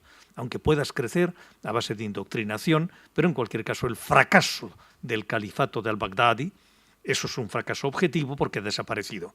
Yo no creo que vuelva a producirse y, en consecuencia, en el caso, por ejemplo, de Irak, y también figura en la resolución, estamos planteando el que se ayude a los estados correspondientes, en este caso Irak, para que conozcan cómo se va a blanquear la riqueza del Estado Islámico obtenida dentro de Irak para reciclarla a través de procesos legales dentro de Irak, de la misma forma que la mafia en Norteamérica se reubicaba en los canales correctos. La riqueza, por lo tanto, del Estado Islámico tendrá que reintegrarse en la economía real. También se refleja esto en esta resolución porque se trata de dar respuesta al presente. El pasado de la macrofinanciación, de los tráficos importantes bancarios, han servido para hacer frente en este momento y de futuro al crimen organizado, al dinero negro, etcétera, etcétera. Pero ya no va a haber grandes tráficos como consecuencia de estructuras terroristas. El terrorismo ahora va a ser profuso y difuso, de pequeña entidad económica. Nos quedan 25, bueno, las dos finalizamos y quedan 25 minutos para que a los demás participantes en este debate, que son ustedes, pues tomen la palabra y comenten lo que quieran con los tres ponentes de esta mesa. Así que tienen ustedes la palabra. Si alguien quiere hacer alguna pregunta, adelante.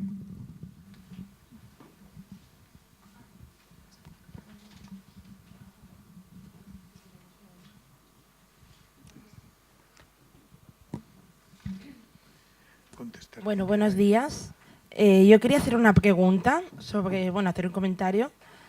Si ustedes creen que hay cierto optimismo en la comunidad internacional sobre la pérdida de territorio del autoproclamado Califato Islámico. Han perdido 2/3, han perdido Raqqa, Mosul. Y luego también, si creen ustedes que hay que hacer un protocolo de actuación tal vez en los colegios, en la comunidad europea y también en Estados Unidos, en la prevención de los niños que están siendo tal vez vulnerables, como ha pasado en Ripoll, que no se ha investigado y no se ha hecho un control de la educación y de la actuación y actitud de los chavales, aunque expost suena muy decir, ahora después de lo que ha pasado suena muy prevención, pero sí que creo que eso podría ser importante en lo que puede ser, aparte de las redes sociales. Y no sé qué piensan ustedes, si en la educación se debería intentar prever las actitudes de los niños y jóvenes. Yo contestaré en la medida en que he llevado programas de prevención de la radicalización yihadista. Desgraciadamente, con la crisis económica se abandonaron y sería deseable, yo lo vengo insistiendo una y otra vez, cada vez que publico artículos en prensa, sería deseable que la Unión Europea, los principales donantes de las Naciones Unidas volvieran a intentar financiar de nuevo estos programas, porque iban muy de lleno a trabajar no solamente en el sector educativo, también con los servicios sociales, las comunidades, etcétera. Y algunas de las características de los atentados que sufrimos recientemente en Barcelona y Cambrils, pues van por ahí, ¿no? La necesidad de trabajar aspectos sociales. Después preguntabas en qué medida pues, la liberación de Raqqa, etcétera, Mosul, puede afectarnos a la hora de liberarnos más de este tipo de terrorismo. Al nivel de los factores externos que influyen en el terrorismo que nos golpea, sí, pero no hay que olvidar que hay factores internos del terrorismo que tienen más que ver con los nacidos y crecidos en Europa. Y eso tiene mucho más que ver con cómo estamos gestionando las comunidades musulmanas dentro de Europa.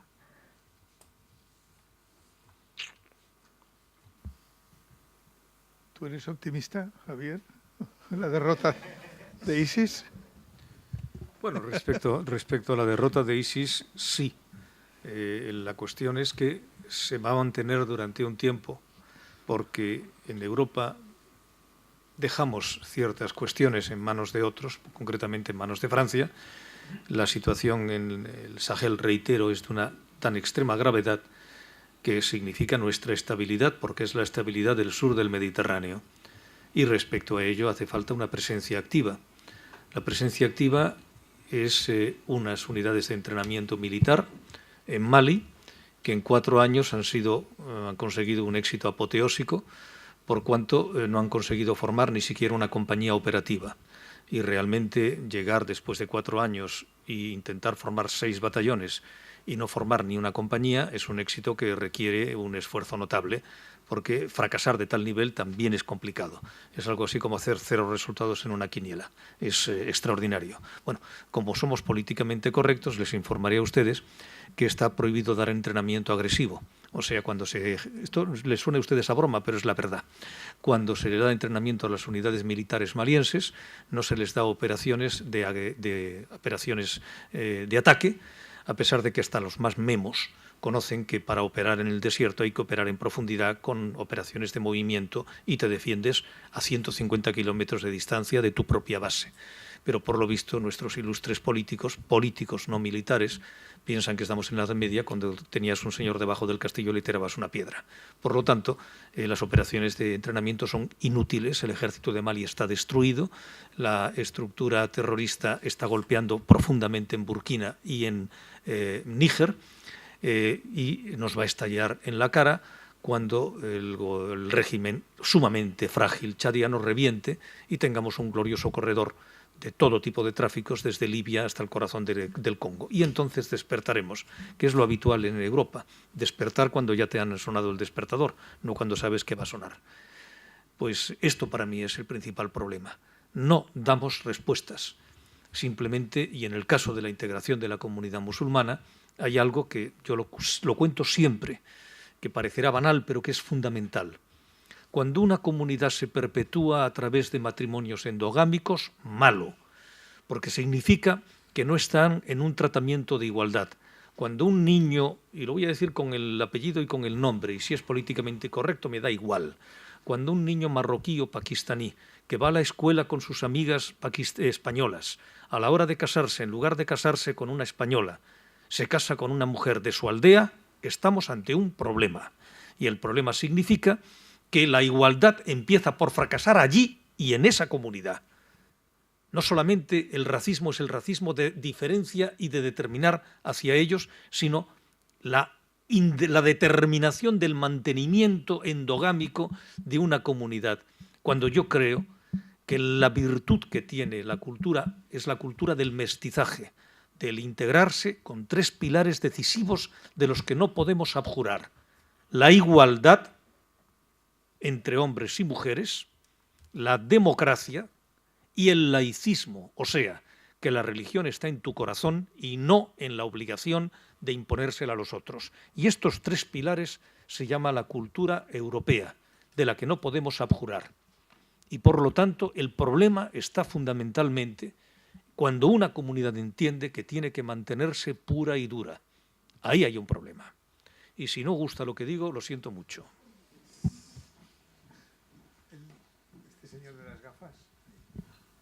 No, bueno, que yo quería hacer una pregunta.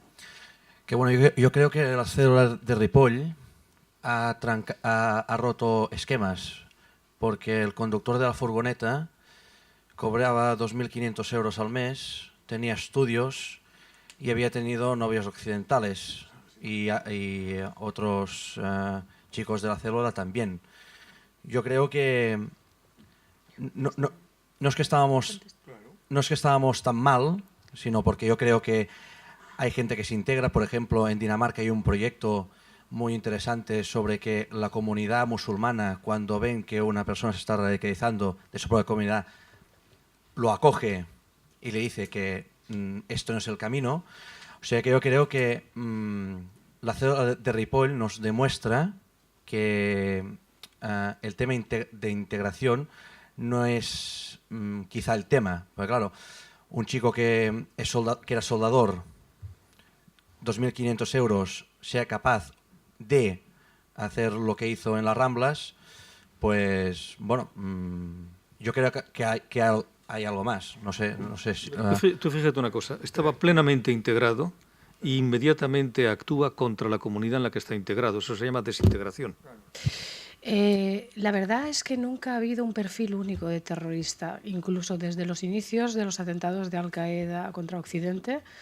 Y yo esto lo he hablado y lo he discutido incluso con especialistas, psicólogos del Departamento de Estado en la coordinación contraterrorista, en foros internacionales y tal.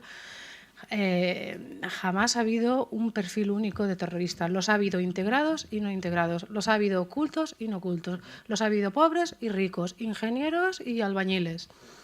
La única coincidencia es, entre todos ellos, es que llega un momento en que cuando entran en una crisis personal o en un proyecto frustrado de vida, son captados en la época de Al-Qaeda, en la época del ISIS, el yihadismo de nuevo cuño, o bien son captados o bien son radicalizados a través de las redes sociales y el potente instrumento de comunicación que tienen. Me gustaría especificar algo también con respecto a lo que se ha comentado de la presencia de este tipo de terrorismo en el África subsahariana. Se extiende mucho más allá, se extiende hacia el África Oriental, se extiende hasta Senegal, hasta Camerún. Yo cuando estaba en República Centroafricana pues tuvimos conocimiento de que había estado tentando incluso a ciertos grupos del país y pudimos contener de alguna manera su penetración en el país. Para mí, desde mi perspectiva de que yo estoy trabajando con organismos internacionales y muchas veces con operativos de las Naciones Unidas en esas zonas, es nacionalizar la seguridad en esos países. Es decir, podemos estar tutelándoles un ratito, pero no eternamente.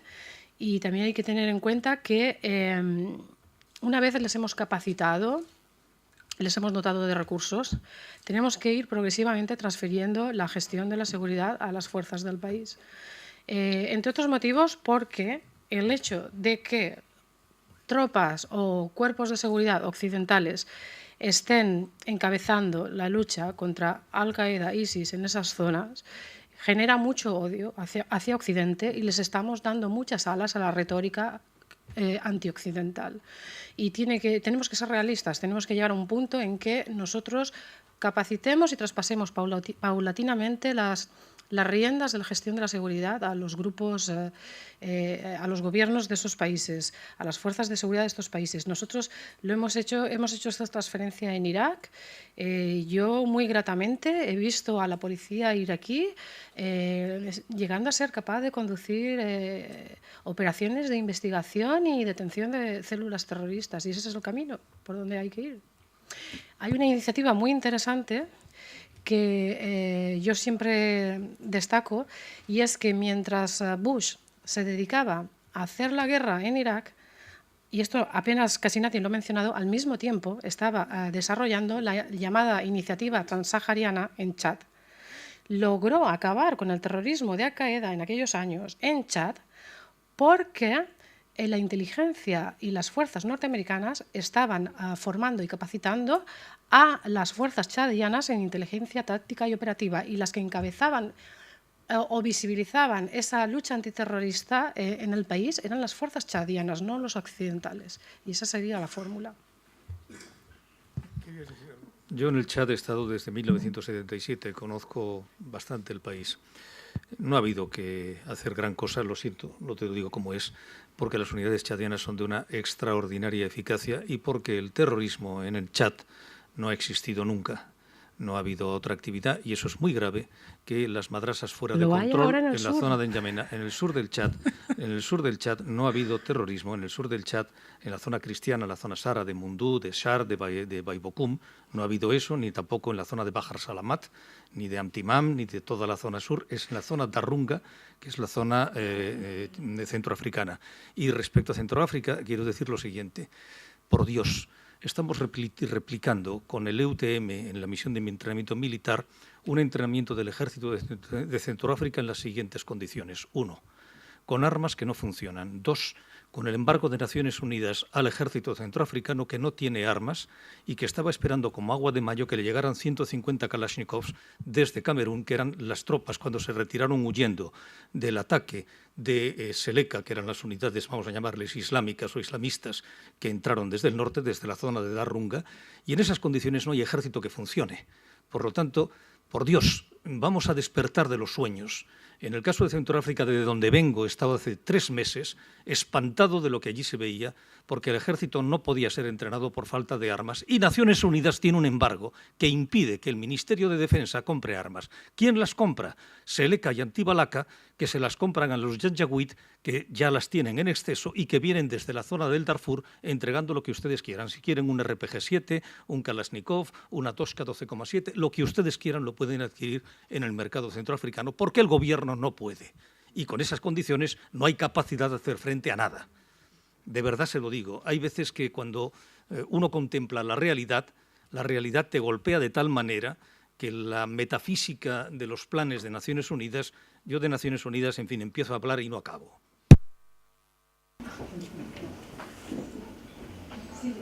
Buenos días. Está la señora. Ay, perdón. Ah, no, estás. Bueno, pasa el micrófono. ¿Sí? ¿Sí? Vale. ¿Se oye? Sí, buenos días. Muchas gracias por la ponencia. Soy Musa Burekba, investigador del CIDOB, y ahí he venido para escuchar cómo combatir la financiación del terrorismo, y esto acabó en cómo regular el Islam en Europa, cómo luchar contra las madrasas sauditas, etcétera, etcétera. Hay varios elementos que de verdad no es que me molestaran, sino que es lo típico de este tema. Como nadie entiende realmente qué ocurre en los procesos de radicalización, tampoco nadie es capaz de definir de qué estamos tratando, pues cada uno atribuye o trae a su terreno de conocimientos, ¿no?, algún tipo de explicación. Estábamos hablando justamente hace poco del tema de la integración y de los matrimonios mixtos. Francia, que es el país del que vengo, es el país que más yihadistas mandó a Siria e Irak, que son alrededor de 2000. Es el país quien tiene la tasa la más alta de matrimonios mixtos. Y es el país que tiene la tasa la más alta de musulmanes en el ejército, que son más de un 10%. Con lo cual, explicarlo por la integración no me acaba de convencer, aunque en ciertos aspectos sí. En cuanto a todo el tema de los wahhabí, no quiero entrar realmente en esto porque creo que se ha discutido demasiado. Primero, recordar que los salafistas y yihadistas odian profundamente a los wahhabí. Segundo, no existe a día de hoy ningún tipo de prueba empírica que demuestra que hay una continuidad entre el hecho de ser salafí y el hecho de optar por el yihadismo. Y cuando antes he oído el dato de que la mitad de los salafistas radicales en España están en Cataluña, que a mí me expliquen qué es un salafista radical. Una cosa es que como salafista una persona cree en que el hombre es superior a la mujer, etcétera, etcétera. La otra es que opte por actos de violencia y que mate a alguien. Y no digo que lo primero no me moleste, sino que hay que hacer la distinción. Una persona puede ser racista, pero llamar a matar a cualquier inmigrante es otro problema, otro tipo de amenaza, y yo creo que hay que caracterizar y definir de qué estamos hablando cuando estamos hablando de radical. Y finalmente, la idea de una radicalización express del niño enchufado por Facebook y que al cabo de 15 días se radicaliza está rebatida por los hechos. O sea, tenemos que dejar de considerar a esta gente o como loca o como despistada. Esto es el resultado de un proceso que pueden llevar a cabo a lo largo de 2 años o de 6 meses o de 8 meses. Pero negar la dimensión política que esto puede conllevar, a mí no solo me parece peligroso, sino que me parece revelar una tremenda falta de comprensión del fenómeno yihadista. Gracias. Wahabismo y salafismo nunca han ido de la mano a lo largo de la historia, pero en otros casos sí. Por ejemplo, en Túnez. En Túnez ha tenido siempre una tradición laica y en la posrevolución empezó a aflorar un salafismo muy antinatural a la zona de interior. Empezamos a ver mujeres vestidas con el niqab, una cosa totalmente antinatural. Las mismas mujeres de la zona lo comentaban y realmente eso vino con apoyo wahabí saudí. No necesariamente wahabismo y salafismo han ido históricamente unidos de la mano, pero en otros casos sí. Bueno, la realidad es que hay una importante concentración de radicalización en Cataluña desde hace bastante tiempo, si lo comparamos con el resto de España. Cuando estos fenómenos se dan y a lo largo del tiempo de esa radicalización se ha pasado a la comisión de atentados terroristas, es obvio que es un ámbito que tiene que estar sujeto a regulación y a fiscalización. Es decir, como he dicho anteriormente, el terrorismo aprovecha todas estas lagunas. De lo que estoy hablando es de dignificar la práctica del Islam y que no se pueda pervertir hasta el punto de que en nombre de ciertas ideologías o llamadas filosóficas o culturales se acabe defendiendo y propagando el odio a Occidente, el odio a minorías musulmanas o incluso la idea del terrorismo. También en España están penados los delitos de odio en general, no dentro de un ámbito religioso. Es decir, todo lo que es razonable, aplicado a quien se aplique, sea cultura musulmana, sea católica, sea estés en un Estado laico, los delitos de odio son perseguidos por el Código Penal español, independientemente de bajo qué retórica ideológica o cultural o religiosa se hagan. Yo quería preguntar, Javier, en el proyecto de informe, en estas medidas que habéis desarrollado, ¿no?, para combatir la financiación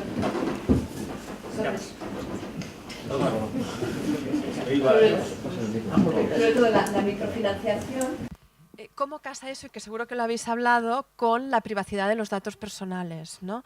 Estáis hablando de tarjetas de crédito, no solo ya de cuentas bancarias, sino también de tarjetas de crédito. Decíais, ¿no?, los yihadistas se apoyan mucho en los huecos, ¿no?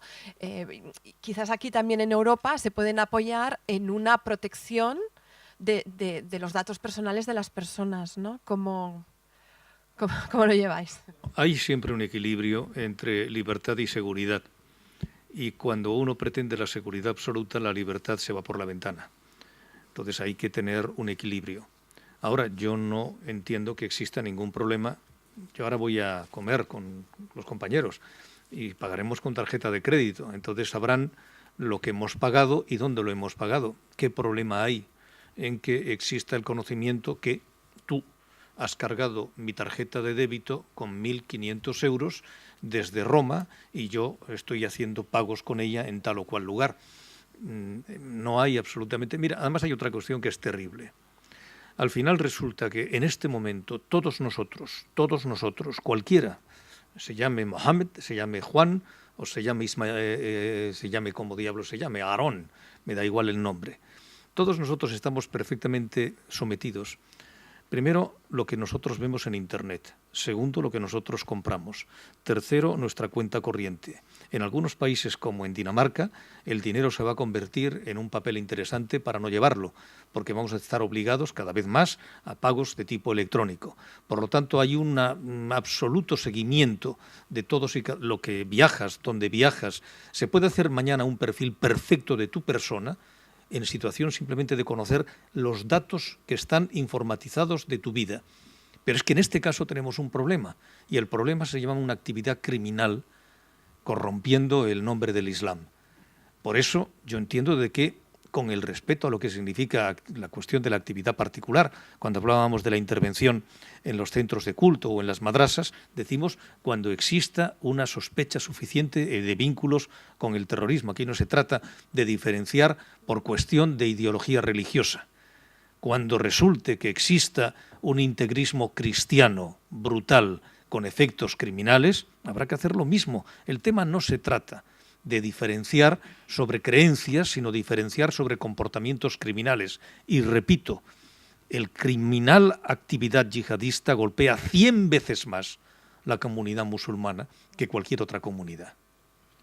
Y un único punto, el sector bancario te pide tu nómina a lo mejor para conocer, para poder hacer un patrón de comportamiento y que ver la coherencia entre tu perfil económico, empresarial y tus comportamientos. eso solo puede utilizarse para esa finalidad. Y eso es importante, está regulado así desde el Real Decreto 1720, la Ley Orgánica de Protección de Datos, el Reglamento Europeo que entra en vigor en mayo de este año. Eso es esencial en la confianza de que no se pueda utilizar para una finalidad distinta. El uso únicamente se lo pueden dar las unidades de precio de blanqueo de capitales para asegurarte que tu comportamiento es acorde a lo esperado. Bueno, y añadir que con la transición tecnológica todas las transacciones y movimientos económicos estarán mucho más controlados, incluso nuestros movimientos y lo que consumimos. Bueno, son las 2:33, que es la hora que finaliza esto. Muchísimas gracias a todos ustedes y gracias a María Amparo, no puedo ir, y a Manuel y a Javier. Hasta otro día.